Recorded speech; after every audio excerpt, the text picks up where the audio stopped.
Hello everyone. पिछले video में हम एंजाइम इमोबिलाइजेशन के लेकर बात किए थे। एंजाइम इमोबिलाइजेशन क्या है इसका हम नो हुआ था। बट इस वीडियो में हम बायोसेंसर को स्टडी करेंगे। What is biosensor and important part protein engineering को हम स्टडी करेंगे। First one is the biosensor. What is the biosensor?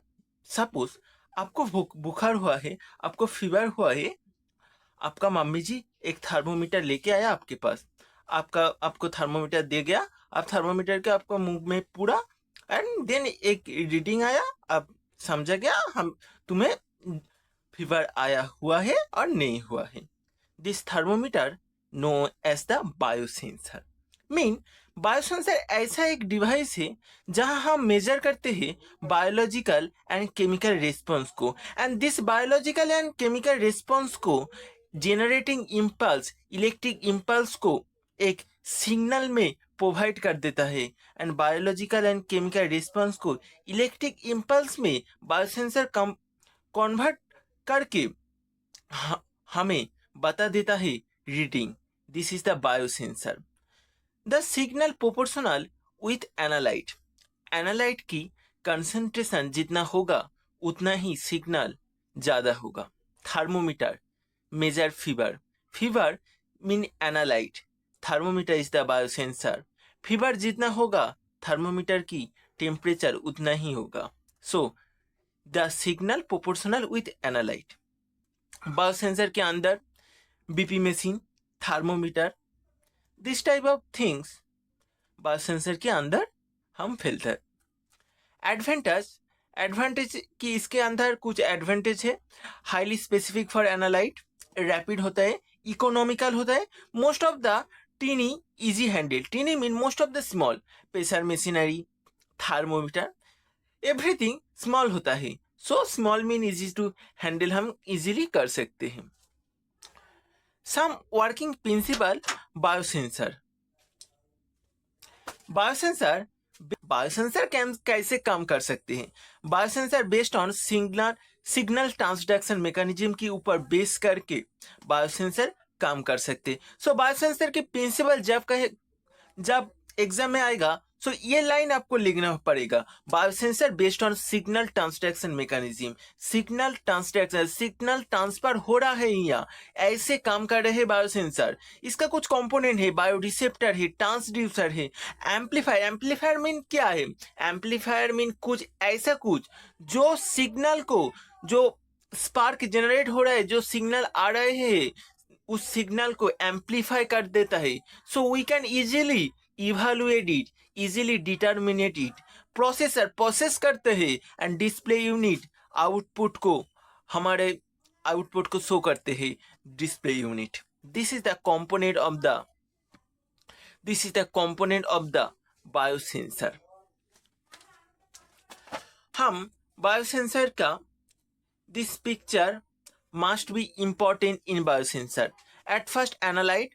Analyte क्या हो? जो भी कुछ एनालाइट हो सकता है, बायोलॉजिकल रिस्पॉन्स हो सकता है, एनालाइट टेम्परेचर हो सकता है। एनालाइट जब बायोलॉजिकल कंपोनेंट के साथ बाइंड होगा देन एक इलेक्ट्रिक स्पार्क जनरेट होगा। देन दिस इलेक्ट्रिक स्पार्क को ट्रांसड्यूसर ट्रांसफर करेंगे एम्पलीफायर के पास। एम्पलीफायर क्या करेंगे? उसको इनक्रीज करेंगे, उसको बढ़ा देंगे, उसको बहुत ही ज्यादा एम्पलीफाई कर देंगे। Just like amplify microorganism amplify by the microscope. That's process से एम्पलीफाई कर देता है इलेक्ट्रिक इम्पल्स को यहाँ amplifier. Then after amplifier processors through its pass and in display unit accurate result को शो करेंगे। So this is the exact mechanism or procedure of the biosensor. Simply for here measure the biological response or chemical response by convert its electric impulse. At first biological response और chemical response को हम electric impulse में convert करके तब biosensor electric impulse में convert कर देता। First हमारे analyte bind with biological component में एनालाइट फर्स्ट बाइंड होगा। देन क्या होगा? This impulse transducer to reach amplifier, then transducer to this biological the when analyte bind with biological component में analyte bind होगा, ये इलेक्ट्रिक इम्पल्स जनरेट होगा, this electric impulse transducer to amplifier में reach होगा। तो amplifier इसको reach increase करेंगे, then it amplified होगा, after that go through the processor through इस पास होगा, and after that display unit it displayed, so we can measure। Biosensor का नाम एप्लीकेशन इंपॉर्टेंट, क्योंकि प्रैक्टिकल लाइफ में हम कैसे बायोसेंसर को अप्लाई कर सकते हैं। बायोसेंसर में एनी माइक्रो ऑर्गेनिज्म के प्रेजेंट फूड एंड H2O में वाटर फूड में माइक्रो ऑर्गेनिज्म के प्रेजेंस हम माप सकते हैं, हम जान सकते हैं, मेजर कर सकते हैं माइक्रो ऑर्गेनिज्म को। हम डायग्नोस्टिक कर सकते हैं, चेक करते हैं बीपी को, थर्मोमीटर को, दिस टाइप ऑफ मशीनरी को।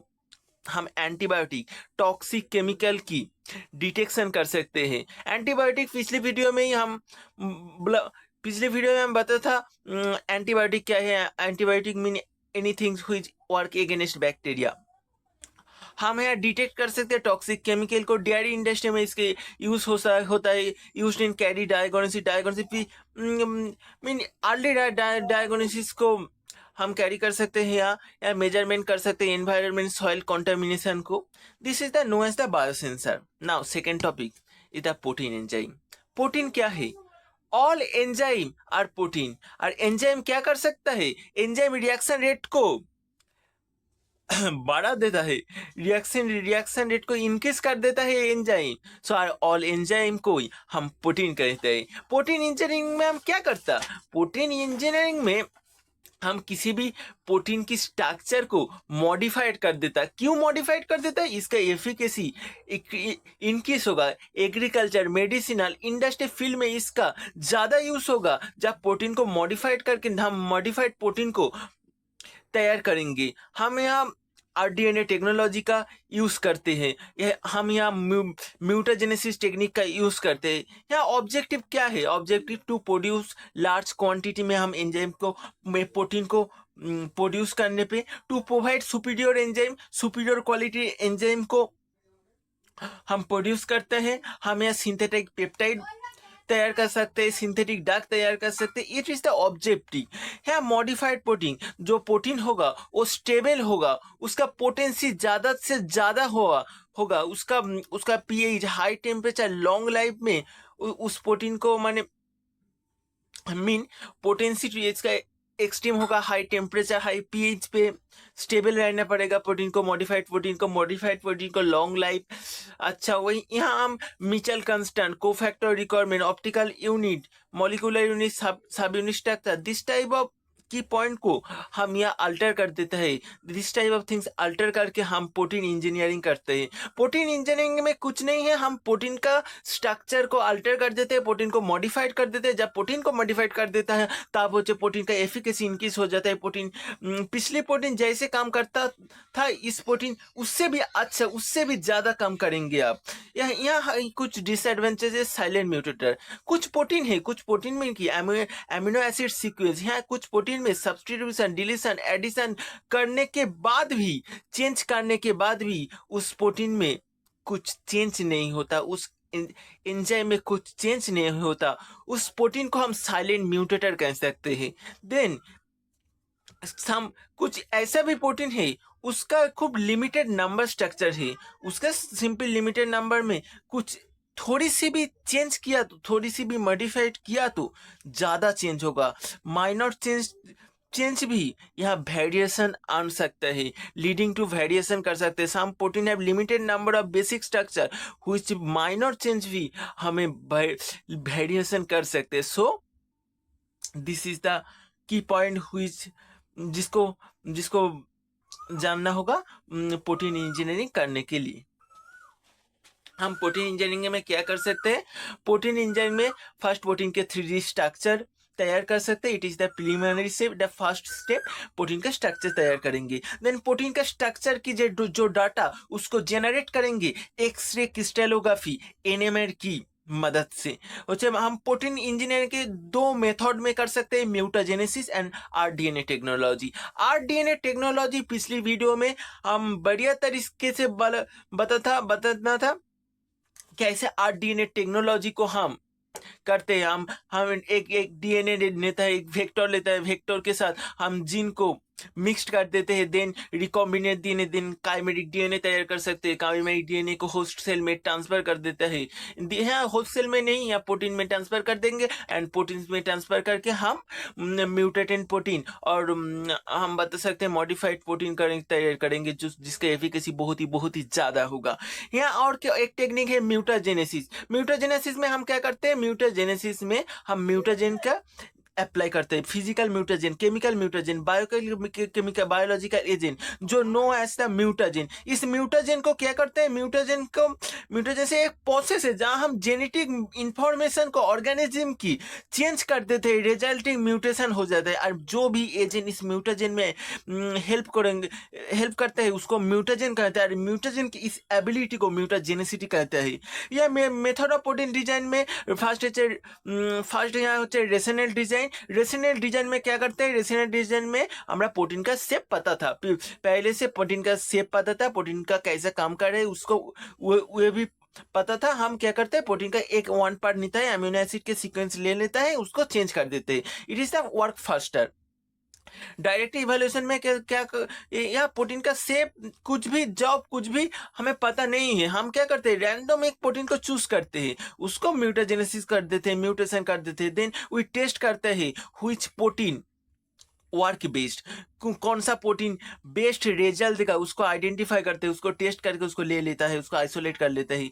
डी नोवो डिजाइन है, यहाँ हम न्यू प्रोटीन को फर्स्ट जीरो से तैयार करते हैं, एंड इसमें कंप्यूटर टूल की हम हेल्प लेता है। ऐसे ही कंप्यूटर प्रोग्राम की हेल्प लेके ये डी नोवो डिजाइन में हम प्रोटीन को तैयार कर सकते हैं।